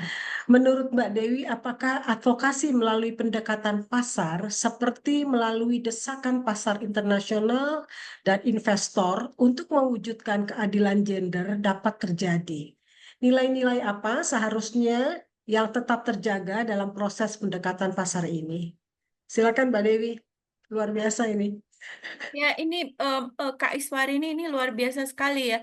Ini juga yang kami alami ya untuk dua kasus ya, kasus PT Room ya dan kasus PT Semen Indonesia itu. Tapi saya hanya bisa ngomong dari dua kasus yang saya teliti ini ya, karena nanti kalau nikel saya tidak punya pengalaman gitu. Yang di kasus semen ya di Kendeng itu, saya pada waktu itu di tahun 2014 melakukan pelacakan. Jadi pelacakan di industri semen global. Satu ya. Kemudian yang kedua adalah melakukan pelacakan bagaimana industri atau relasi dagang semen global itu terkait dengan Indonesia. Kemudian kita temukan ya, kita temukan pada waktu itu saya menemukan ya di dalam riset itu bahwa ada penutupan pabrik semen besar-besaran di Eropa dan Cina. Kenapa Eropa dan Cina menutup pabrik semennya? Karena mereka memilih air. Mereka nggak mau lagi merusak kapurnya, gunung kapurnya. Mereka lebih memilih air ya untuk menyimpan air itu. Nah, otomatis ketika pabrik semen, ribuan pabrik semen ini ditutup, otomatis mereka kan akan cari pabrik semen baru. Otomatis mereka akan cari sumber baru gitu. Mana yang kaya kalau bukan Indonesia? Nah, jadi maka ketika itu terjadi, itu perlu dikorelasikan juga dengan produksi semen di Indonesia. Pada waktu itu kawan-kawan JMPPK dan Kartini Kendeng menemukan ya di tahun itu bahwa produksi semen Indonesia itu mau bangun sakayange, mau bikin EKN, mau bikin jalan tol sakayange itu sampai tahun 2050 itu sudah cukup semennya. Lalu kenapa ini eksploitasi terus? Ternyata buat apa? Buat ekspor. Nah, jadi apa? Ini sebagai sebuah argumen itu kan penting sekali ketika melakukan advokasi hukum, ya. Dan ini juga penting sekali ketika melakukan advokasi kultural. Karena apa? Masyarakat jadi pede dong. Karena apa? Di sana itu selalu dibilang kamu tuh anti pembangunan. kamu tuh anti investasi. Kan dari sekarang mereka bisa ngomong, kita pro pembangunan, kita pro investasi, kita kan jaga air gitu. Nah, jadi ternyata data dan dokumentasi itu penting gitu. Itu satu kasus kendeng. Dan kasus berikutnya adalah pencemaran PT Rum, industri tekstil di Solo kan kuat sekali. Selama ini kita selalu dengar, wah ini APBD-nya itu naik karena tekstil dan lain-lain. Nggak taunya sungainya runtuh. Padahal kalau sungai runtuh, PDAM masalah, ya sumber air. Pertanian juga masalah, karena airnya kan dari situ. Nah, kita perlu melakukan pelacakan juga dalam industri tekstil global gitu. Ternyata memang sampai sampai tahun misalnya sampai 2.500 tahun lagi atau 150 tahun lagi dari sekarang, semua tekstil di planet ini cukup untuk anak cucu, cicit, buyut, bla bla bla kita. Jadi kita sebenarnya nggak butuh lagi memproduksi tekstil karena tekstil yang sekarang ada itu sudah cukup sampai 150 tahun lagi. Nah, data ini kan penting sekali ya untuk melakukan advokasi-advokasi gitu. Nah, selama ini kan kita nggak nganggap data itu nggak penting, tapi itu penting gitu. Karena misalnya saya juga merasakan sendiri ketika di tahun 2023 setahun full setiap Rabu itu saya di persidangan bersama ibu-ibu nguter yang pada waktu itu melayangkan class action terhadap PT Rum. Jadi kita tahu sekali gitu karena data-data itu perlu kita yakinkan kan kepada hakim gitu bahwa apa ini gitu ya untuk membantu itu dan apa di tingkat kabupaten ibu-ibu nguter kalah, di tingkat provinsi ibu-ibu kalah, di tingkat nasional ibu-ibu menang. Nah, ini kan luar biasa sekali, sangat luar biasa. Dan sekarang pabriknya ditutup gitu. Nah, saya sendiri juga yang ikut menyediakan data pada saat itu juga, aduh, ini raksasa tekstil nih. Aduh, ini pabrik tekstil terbesar se-Asia Tenggara nih. Aduh, pabrik ini kan penyedia seragam untuk tentara NATO, tentara Israel, tentara di Rusia bahkan. Aku mikirnya, aduh, kayaknya kalah deh. Tapi ternyata menang gitu. Nah, saya jadi percaya bahwa data-data itu penting, dokumentasi-dokumentasi itu penting. Bagaimana mengkaitkan itu dengan situasi internasional itu juga penting sekali karena itu terkait dengan apa ya solidaritas gitu. Saya kira demikian Mbak Malu ini. Maaf ini kebanyakan ceritanya jadi dongeng. Tidak apa-apa, Mbak Dewi. Kami sangat, terutama ya, kami sangat disabilitas nih pasti sangat exciting terkait dengan ini. Masih ada tangan terangkat satu, Mbak Sapia. Apakah ada yang ingin disampaikan atau memang belum lupa turunin tangan gitu? Mbak Sapia, aman ya? Oke, baik. Wah, kelihatannya atensinya banyak sekali. Ini ada catatan dari Darvison, Mbak Dewi. Eh, Mohon masukan dan tanggapannya. Pertama, pengkajian partisipatif dalam menghadapi perubahan iklim yang berdampak multidimensi atau dalam termasuk lingkungan pangan, air bersih, sanitasi dan lain-lain. Hal-hal apa saja yang perlu dibahas dengan komunitas disabilitas. Lalu yang kedua dari Mbak Hanani, saya pun sangat merasakan kemudahan jika melakukan advokasi berbasis data. Terima kasih Mbak Dewi untuk pencerahannya. Pertanyaannya dari Mas Darvison. Barangkali ini yang terakhir ya, kami sudah mengambil waktu Mbak Dewi 15 menit. Mohon maaf. Kami Nggak persilakan apa-apa, Mbak ini Dewi. kan sharing saya senang sekali bisa belajar dari Aman kawan-kawan. ya? Nanti mungkin ya Asik.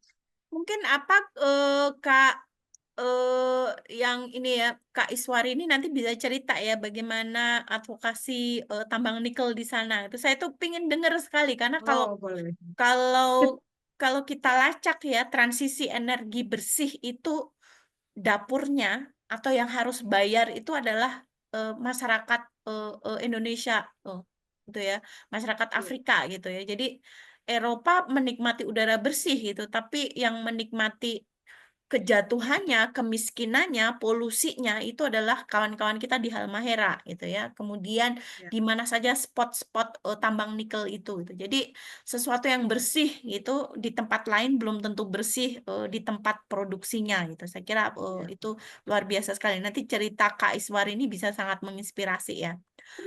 Baik, terkait pertanyaan gimana kalau kita melakukan participatory rural appraisal ya dalam apa apa ya mengatasi krisis iklim ini ya. Saya kira krisis iklim itu sudah tidak terhindarkan. Bencana iklim ke depan itu sudah tidak terhindarkan. Ada nggak solusi? Nggak ada solusi. Ya bencana itu akan bertambah dan makin banyak. Lalu apa yang bisa kita lakukan? Kita harus beradaptasi.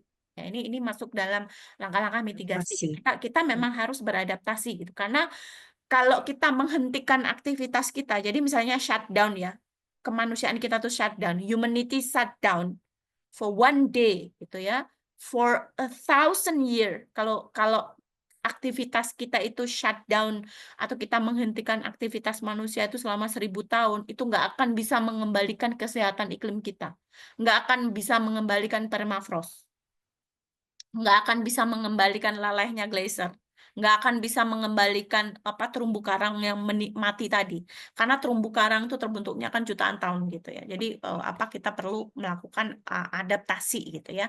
Nah, apa aja yang poin-poin apa aja yang bisa kita pakai di situ, misalnya poin aksesibilitas terhadap peringatan dini gitu ya. Jadi apakah itu terakses gitu ya. Kemudian poin berikutnya adalah hak air bersih dan sanitasi, karena kalau sudah bencana terjadi kan problem gitu ya. Kemudian poin pangan ya. Kemudian yang keempat adalah poin kapasitas beradaptasi ketika bencana itu terjadi. Kemudian poin kelima adalah mobilitas dan evakuasi ya ketika bencana terjadi. Kemudian poin keenam adalah kesehatan dan layanan dasar gitu. Kemudian poin ketujuh adalah representasi dan pengambilan keputusan. Kemudian poin ke-8 adalah apakah ada pengetahuan lokal atau tidak gitu ya. Poin ke-9 adalah titik-titik. Poin ke-10 adalah titik-titik gitu ya. Saya kira demikian. Silakan. Kalau masih ada nggak apa-apa loh. Saya masih ada waktu. Monggo aja.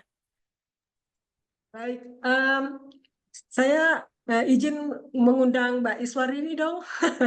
Mbak Iswarini sharing sedikit ya, supaya juga kemudian kita termotivasi dan mendapat pencerahan lagi dari pengalaman-pengalaman lainnya.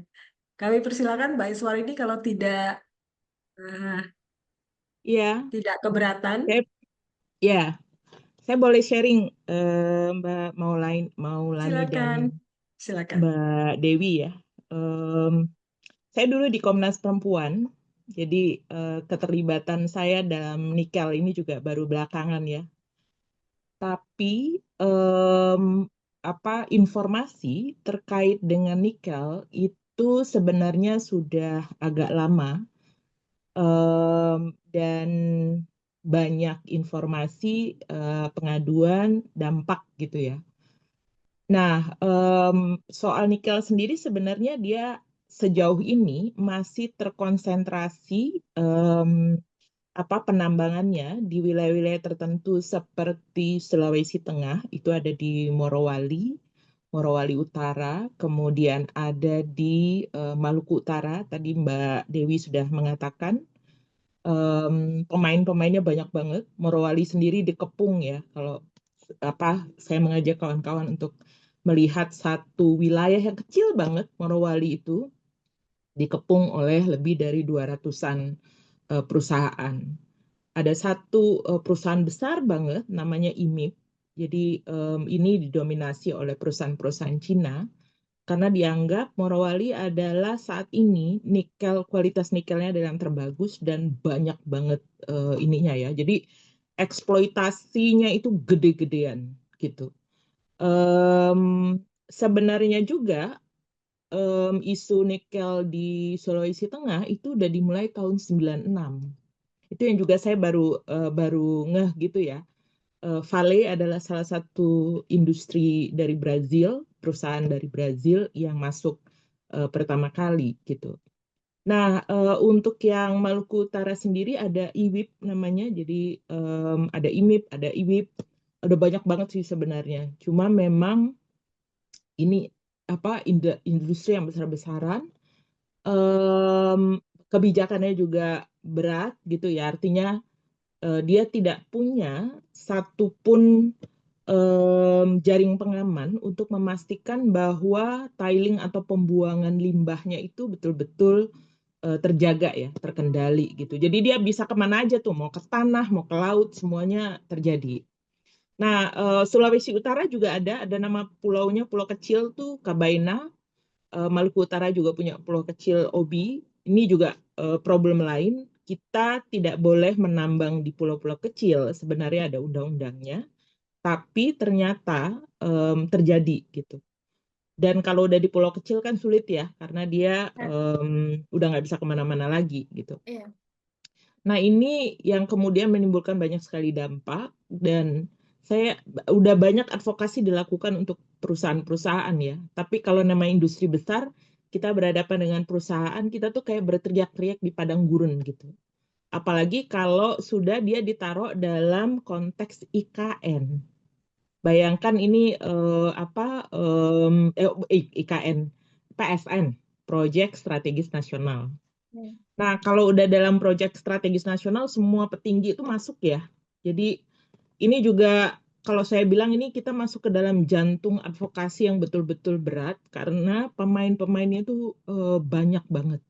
Dan pemainnya nggak ecek-ecek, dia pemain-pemain kelas atas gitu. Pertarungan pertarungan industri, kemudian juga pertarungan antar negara terjadi. Cina sendiri sebetulnya tidak memiliki, kalau menurut saya ya, tidak memiliki political will untuk betul-betul menerapkan ini instrumen. Kalau dalam internasional itu ada satu instrumen untuk keadilan lingkungan. Karena Cina kan tidak masuk dalam ini ya, dalam ruang-ruang keadilan keadilan lingkungan itu gitu. Jadi ini juga satu hal yang membuat saya juga berpikir nih gimana ya caranya. Nah, saya setuju tadi pendekatan data yang disampaikan oleh Mbak Dewi karena ini penting banget ya. Ada banyak sekali dampak gitu ya. Tapi sebenarnya apakah pasar internasional juga mengetahui ini? Kami belajar sebenarnya dari RSPO, sawit gitu ya, yang dulu pernah punya masalah besar terkait dengan pekerja anak gitu, dan itu menjatuhkan harga. Tapi ketika dia dijatuhkan harganya, kemudian dan itu dari internasional ya, itu kemudian membuat upaya untuk melakukan eksploitasi besar-besaran dari sawit itu terhenti sejenak gitu. Dan itu membuat industri sawit, perusahaan-perusahaan itu kemudian melakukan upaya-upaya perbaikan gitu. Nah, belajar dari situ, apakah mungkin dilakukan pendekatan yang sama seperti sawit, itu juga yang sedang kami pikirkan. Karena tidak gampang ya, kita berhadapan dengan negara kita sendiri yang kayaknya juga cara pandangnya sama gitu. Eksploitasi besar-besaran, tidak memikirkan keberlanjutan, tapi kemudian juga tidak memikirkan apa sih dampaknya bagi para perempuan gitu dan kelompok rentan ya terutama, apalagi kalau dia di pulau-pulau kecil. Saya belum melihat disabilitasnya, tapi kemudian saya berpikir jangan-jangan atau memang bukan jangan-jangan lagi ya, potensi untuk disabilitas yang terjadi kemudian, ada yang existing, ada yang terjadi kemudian, itu bisa jadi besar banget gitu. Karena disabilitas itu kan nggak hanya disabilitas fisik, bisa jadi dia punya bahasa saya itu disabilitas sosial ya, ketidakmampuan sosial untuk berhadapan dengan situasi-situasi terkini gitu. Jadi itu juga yang sedang saya pikirkan. Saya terima kasih sekali HWDI bikin bersama Mbak Dewi dan kawan-kawan Empu bikin ini ya, karena saya pikir ini bisa jadi ruang bagi kita untuk betul-betul memikirkan nih industri ekstraktif ini tuh sulit sekali untuk direm gitu, karena hasrat moral hazardnya itu gede banget gitu. Jadi tidak dibarengi dengan tanggung jawab, dan karena itu berbagai upaya sebenarnya penting untuk dilakukan. Bisa jadi dia keliru dalam arti pendekatannya, tapi bisa jadi dia juga memberikan inspirasi baru ya, pendekatan pasar ini maksud saya. Karena seringkali kan dia sangat sangat dekat dengan para perusahaan ini juga kemungkinan untuk diokupasi ataupun untuk dimoderasi menjadi sangat besar. Tapi Ya. saya pikir itu bisa jadi ruang interaksi dan ruang inspirasi.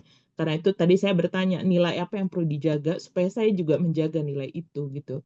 Jadi mungkin itu sejauh ini yang bisa saya sampaikan. Makasih Mbak Maulani dan Mbak Dewi. Terima kasih banyak Mbak Iswarini. Mbak Dewi, untuk closing statement kami persilakan. Baik, sebelum closing statement mungkin saya respon dikit aja untuk Kak Iswarini ya, tapi mungkin agak banyak ya. Ya, siap-siap. Baik, dari pengalaman kita, terutama yang kendeng ya, itu berhasil ya secara internasional. Jadi kita langkah awalnya itu sangat dosen banget gitu, karena saya dosen kan. Jadi saya dan beberapa kawan itu harus melakukan publikasi di international public, karena lewat itu data jadi kelihatan di tingkat internasional.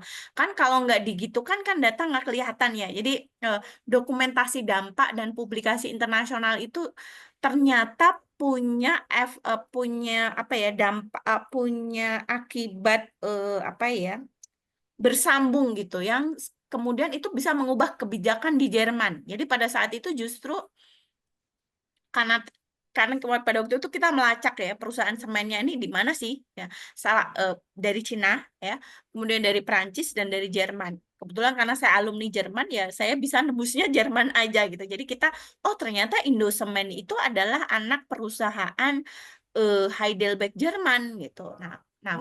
Terus kemudian kita menghubungi beberapa think tank di Jerman gitu ya, menginformasikan ini, kemudian mereka menyarankan kita harus publikasikan ini dampaknya di level Jerman. Nah, dari situ kemudian terjadi apa yang disebut sebagai public hearing di parlemen. Pada waktu itu kita minta kepada think tank itu untuk memberangkatkan salah satu Kartini Kendeng ke Jerman. Pada waktu itu Mbak Gunarti berangkat ke Jerman untuk bercerita dampaknya itu di sana. Nah, ternyata ini mengubah salah satu undang-undang di sana bahwa dalam supply and chain itu harus memastikan tidak terjadi kerusakan tadi ya, kerusakan ekologis gitu. Jadi studi kasus, pelaporan berbasis data, kemudian penerbitan di skala internasional itu ternyata penting sekali. Dan itu kemudian dilanjutkan lewat kampanye digital. Misalnya pembuatan film-film yang itu pakai subtitle bahasa Inggris. Nah, itu untuk mereka bisa tahu, ternyata mobilku yang bersih ini, Evo ini misalnya punya dampak gini, misalnya di Afrika, punya dampak di Halmahera. Kemudian kedua adalah penggalangan solidaritas internasional. Ini saya kira kawan-kawan Komnas Perempuan, Kak Iswarini sudah cukup ahli dalam soal ini ya. Kita perlu juga menggalang solidaritas itu. Kemudian kita juga perlu menggunakan mekanisme HAM ya, misalnya pelaporan ke PBB gitu ya. Saya kira KP ini ahlinya yang melakukan penjembatanan gitu ya. Kemudian kita perlu juga melakukan protes. Maaf? Iya, Mbak Maulani? Saya bukan dari Komnas Perempuan, tapi saya dulu pernah di Komnas Perempuan. Iya, thank you. Ya. Kemudian kita perlu juga melakukan seperti kita ketika protes Israel ya. Kita kan pakai BDS ya, diverse, lalu pokoknya intinya gitulah, kita kemudian nggak beli produk itu gitu ya. Jadi dalam supply and chain, dalam rantai jual belinya itu kita perlu protes dan melakukan intervensi dan disrupsi ya dalam rantai pasoknya itu. Kemudian ya saya kira prinsip-prinsip itu kawan-kawan yang untuk di tingkat lokal saya kira sangat nuance ya, sangat sesuai konteksnya. Baik, terkait dengan closing statement, saya kira saya tidak punya hal yang khusus gitu ya, hal khusus. Saya kira kita semua masih belajar gitu karena ke depan bahkan para ahli iklim pun tidak bisa memprediksi secara pasti apa yang akan terjadi di depan, tapi yang pasti adalah jumlah bencana iklim itu semakin bertambah dan variasinya juga semakin bertambah, maka kita harus terus selalu bersiap, bersamaan kita juga belajar. Terima kasih. Terima kasih Mbak Dewi, luar biasa atas diskusi kita hari ini. Saya juga sedikit mencatat, mudah-mudahan biasanya saya kalau catat fokusnya pada apa keterkaitan dengan disabilitas, tapi sekarang saya trigger ya untuk mencatat semua terkait dengan hal-hal yang apa namanya harus juga bagaimana partisipasi masyarakat penyandang disabilitas terutama perempuan ikut serta dapat ikut serta seperti halnya mengenai pencatatan ya dokumentasi dan data, lalu terkait dengan kalender musim tradisional PRA ya, lalu isu dekolonisasi. Kemudian poin selanjutnya adalah upaya-upaya antisipasi pada area miskin kota. Ini juga sangat menarik untuk kemudian para perempuan disabilitas bisa berpartisipasi serta adaptasi dan aksesibilitas ya. Adaptasi dan aksesibilitas juga ini menjadi poin krusial yang kemudian mudah-mudahan kelompok disabilitas, komunitas disabilitas bisa berpartisipasi memberikan masukan-masukan yang lebih tangible terkait dengan ini. Serta diskusi yang paling seru ya, bicara tentang nikel, pencemaran sungai, tentang semen, ini sangat menambah informasi-informasi kami dari kelompok penyandang disabilitas. Demikian yang bisa saya berikan catatan. Mudah-mudahan nanti bisa diberikan catatan lebih lebih lengkap lagi kepada penyelenggara. Sekali lagi saya ucapkan terima kasih kepada Mbak Dewi Chandraningrum, teman-teman yang sudah berkontribusi pada informasi dan men-trigger temuan-temuan atau masukan-masukan dari Mbak Dewi. Kami ucapkan terima kasih. Selanjutnya kami kembalikan kepada MC Mbak Novi. Ya, baik. Terima kasih banyak untuk Bu Maulani dan Bu Dewi Chandraningrum atas diskusi yang sangat menggebu-gebu pagi ini ya, menggugah semangat teman-teman di pagi hari. Karena waktunya juga sudah 11 siang ya, mendekati jam makan siang, kita akan percepat sesi kita yaitu sesi foto bersama. Teman-teman yang kenapa memakai virtual background dari kita, mungkin supaya seragam ya fotonya, kita membuka video kami. Yayasan Aman. Nanti kadang kita masuk ada yang Ditunggu teman-teman yang lain untuk membuka kameranya, kita akan berfoto bersama. Yang kayak itu gak ada isinya formulir yang juga di nanda. Oh yang karena kita